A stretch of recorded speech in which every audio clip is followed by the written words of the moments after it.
Before the review, I want to drop a brief Christmas message. Welcome if you're new to my videos, and thank you if you're returning. I appreciate the support this year and hope you all have a great whatever it is you celebrate around this time of the year, if anything, and a good new year. On to the review. Secret Santa is a stealth strategy game made by the dev Daniel Jonathan, Bork, under the studio name Project Tranquil. It's a 2D arcade game made in Construct 2, which is a now retired 2D game engine, replaced now with Construct 3, which is the newer version. For dev types out there, it's an NWJS type engine similar to RPG Maker, but it's not RPG Maker. When you load, you get to choose your language between red-blooded American and Brazilian Portuguese. I'm sure someone far more educated than me can tell you the difference between Brazilian Portuguese and Portuguese Portuguese. It's a simple premise. You sneak into people's houses to deliver presents. In the first set of levels, anyway. There are 6 sets of 6 levels. The Steam page says 30 levels, but that's presumably before the Halloween update, since anyone mathematically capable would expect 36 levels off of what I just said. Each set of levels is a list to work through. The first is the Nice List, subtitled Easy as it's the intro to the game and its mechanics. Although my first challenge was figuring out how to work the menu, since the game doesn't tell you any controls, and it's space to select things instead of enter, and escape to go back. Unless you're looking at the credits, in which case escape does nothing, and you have to press space to progress instead, or you're caught in an eternal loop. This is the first game I've ever seen where the credits loop endlessly. Rogue, but good for making notes, at least for me. Your level names are the names of the kids on the list. The Nice List being made entirely of boys, because everybody knows women are evil. Just kidding, don't make it political. I don't think they meant anything by it, I just thought it was funny. This wouldn't be a stealth or strategy game without things to work your way around. And boy does this game provide. You start off with children and their very large blue eyes, patrolling houses, and you have to stay out of their laser vision or you get rustled. This progresses to sleepy gunmen akin to your still PTSD-ridden war veteran grandpa who will quick-scope Santa at the slightest twitch of movement, if his eyes are open. If not, you can trot past without any issues. The next challenge is dogs, who have a sense radius around them and will leap on you faster than a Labrador to any food item dropped off the dinner table if you step into it. Bit by bit you get introduced to mechanics, but the difficulty bumps pretty quickly. You get a bit of grace when something new is introduced, but the rest can get very tricky through combining the mechanics.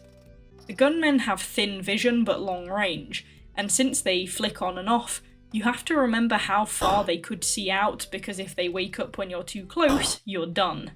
The vision is very sensitive, though the boundaries aren't always fully there. Sometimes you can get a sliver of hat in the view line and be fine, sometimes you can't and they see you. The main differentiator seems to be if you're moving or not. You generally stand a better chance stood still than moving. They use the level design and flow of movement of the kids very well to force you down certain paths, and you have to hold your nerve on some of the timing. There are a couple of bonuses as well in these levels. Milk and cookies can be found on tables, which you have to work your way to as well as working toward the tree, and you can light menorahs around the house as well. There's usually only one menorah and not in every level, so you have to keep an eye out for it if there's one there or not, whilst you're also paying attention to whatever else is going on. Lighting all of the menorahs gets you an achievement. Getting all of the milk and cookies in the first 2 lists opens up the 3rd list, so you have to get those as more of a priority. You can hide in large presents to keep out the view of people, but only after you've dropped off the presents you're carrying at the tree. You also can't drop yourself in the route of a patrolling child, or they will find you even if they don't see you. If you move at all with the box when in sight of someone, you'll be caught or killed. This specifically seems to be a reference to Metal Gear Solid, since in the credits they mention they unintentionally made a similar game to a game called Merry Gear Solid, Secret Santa, a fan game by Arthur Lee made 10 years prior in 2006. That game seems to have similar facets, but is made much more similar to Metal Gear Solid, and is a reference you couldn't possibly miss. The other benefit you have is that Santa can knock out 3 people per level, dictated by the bags in the top left corner. Bags of what I assume are some magic sleeping dust. When I first saw Put to Sleep, I was expecting some kind of chokehold given the stealth context, but glad to see they kept to theme. Thus, you have to use this power wisely. You can handicap yourself, however, for extra pro points by drinking eggnog that's hidden around some of the levels. If you do this, then the screen goes wavy and everything is harder to locate, but not by too much. I didn't find it affected me horrendously because as long as my black circle of floor contact never touched the boundary of another floor contact, then I never got caught by anything. The milk and cookies are in the first 2 lists, since you need them to unlock the third, and the eggnog and menorahs exist in the 3rd and 4th list as well as the first 2 since they're achievement items. On to the second set of levels, the naughty list, where you have to deliver coal this time instead of presents. On the level select, this experience was described as rough, and all I can say is accurate. The first level introduces bear traps that you have to run around, and the second introduces landmines with the same purpose. You also gain your PTSD war veteran uncle this time, who's young enough to not go to sleep whilst he grips his rifle waiting for a hint of movement, tripwires that flash on and off, or don't, and alert the house if you step on them, and finally a shadowy man that you have to alert who kills you if he reaches you, but you can explode him on a landmine or a bear trap. These things, plus all the other stuff, make for tricky levels, and a requirement for patience and timing. Since you can't see what's coming in a lot of places, once you beat a set of obstacles, you're blind into the next bit, so you can try and push through, or be patient and try and assess first. Some situations call for one, and some for the other, so you will fail these levels a few times at least. Once I did these, I had to do the nice list again, because you had to get all of the milk and cookies to unlock the Krampus level, and I realised I missed a set of milk and cookies, because it existed in a level before the game actually told me milk and cookies were a thing and what they did, which personally I find is pretty cheap, since you'd managed to find them and have no idea what they were for a level, or you'd completely miss them like me and have no choice but to replay parts. That's a stingy way to try and make replays happen, boo from me. The replay did make me learn, however, that lit menorahs stay lit in levels you've previously done, so you don't have to repeat lighting them for the achievement if you miss something else. List 3 is the Krampus list, tagged Pro, in which you shred all of the leaves off people's trees and leave them one bauble. In these levels you gain even more fun obstacles like murderers, which is what it turned out that guy at the end of the second set of levels was. No idea why they decided to introduce that mechanic before they introduced it, and also made that character a complete shadow whilst making these ones have a proper model. Seems like the game wants to give you things in a level and then explain them in the next sometimes. Some of these murderers can be avoided, some have to be alerted. In true British fashion, they prefer the blade, so they don't insta-kill you and instead will chase you, which allows you to lure them into traps like mines, bear traps, or the tripwires to get rid of them. They are slightly faster than you, so you have limited time to position yourself where you want to go to get away from them. You also gain lasers in these levels, and my god are these a pain in the arse. They have a silver source and they slide or spin, but their trail lags behind them as if it's a spray of water and not a visual light beam, so you have to take into account the lag of where they're rotating as you work around them. Get ready to activate your pattern recognising ape brain, because some of these levels have very small windows for you to dive into for success, and the timing has to be spot on, else you get eviscerated by the last droplet of laser, which has never been a thing. Also, when they hit the wall, the particle effect is yellow for some reason. If the stream was also yellow and not red, it would look like piss. The yellow splash still makes it look like piss. And it moves like water. It's basically a piss laser. In the last level, you find Krampus and go for a beer with him, and then you get credits. That's effectively the end of the core set of Christmas levels. But wait, there's more. You then get the Mars list, featuring present deliveries to aliens. The mechanics for obstacles are vastly the same, but with redesigns, and this time instead of majority linear paths, they vary it to make the routes wider, and you have to find buttons to open other routes to your final destination. These are also hard, about on par with the third list or possibly more difficult for the last couple of levels. Again, you get credits after this, and then you unlock Krampus mode. Krampus mode, nicknamed Role Reversal, which I think should be spelt R-O-L-E unless you've been rolling on the floor and are now changing direction, involves you stealing children from their beds. If you don't know who Krampus the Christmas demon is, by the way, he's a half-goat, half-demon counterpart to Santa in Austrian and German folklore, who punishes naughty children by beating them with sticks, eating them, or taking them to hell. Things have escalated pretty quickly here, huh? The Catholic Church tried to erase Krampus, but people liked the concept enough that they still celebrate him through the Krampus Run. This involves the Krampusly dressed people parading through, scaring children and beating people with sticks, which honestly looks super funny. Personally, I think we need more terrifying mascots to scare children into self-improvement, though that may be a result of being raised on Mr. Blobby. You gain the power as Krampus to be able to beat people and obstacles out of your path an unlimited number of times, apart from landmines and bear traps.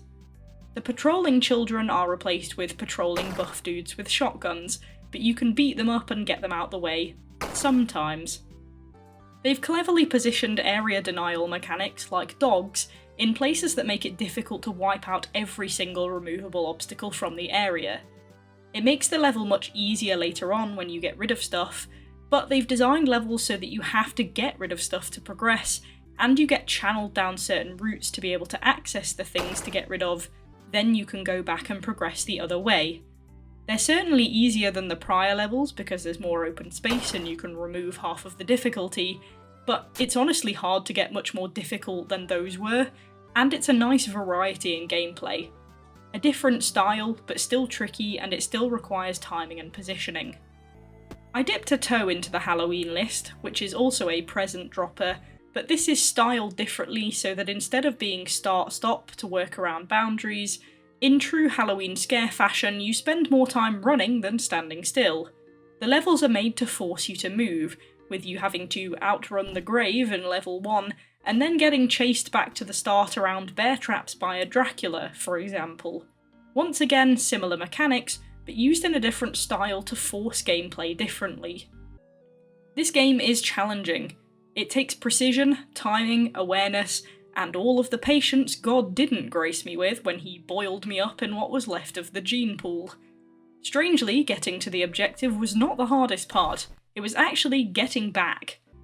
After all, you have to get to the tree and then back to the chimney, meaning that whilst you're paying attention to obstacles to avoid on the way there, you also have to be paying attention and remembering the safe spots for the way back, but not at so much detriment that you make a mistake there and then.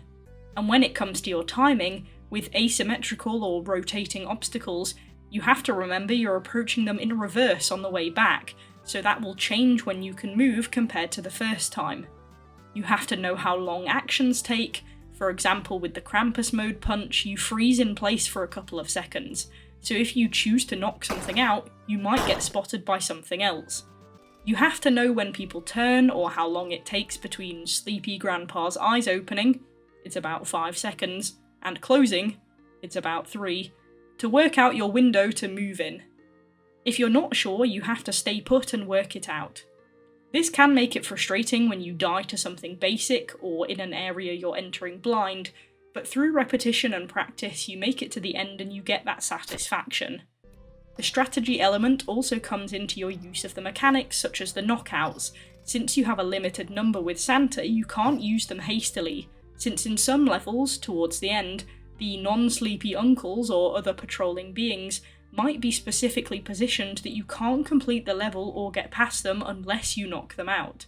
And if you've used all of your chances, then you're bust and you have to do the whole thing again. I found that for quite a lot of levels you didn't actually need them, but you could make it a lot easier in some places by using them. Is it a fair game? Well, I'll say mostly yes. There are some annoying things that you can get caught by. As I said before, the visual range can be fluctuating. Sometimes you can get a bit of boot or a hat in somebody's eye line and be perfectly fine, and sometimes you can't. The line between 2D and 3D is also sometimes blurred. For example, with tripwires, you can get right up to the pixel next to them and still be safe.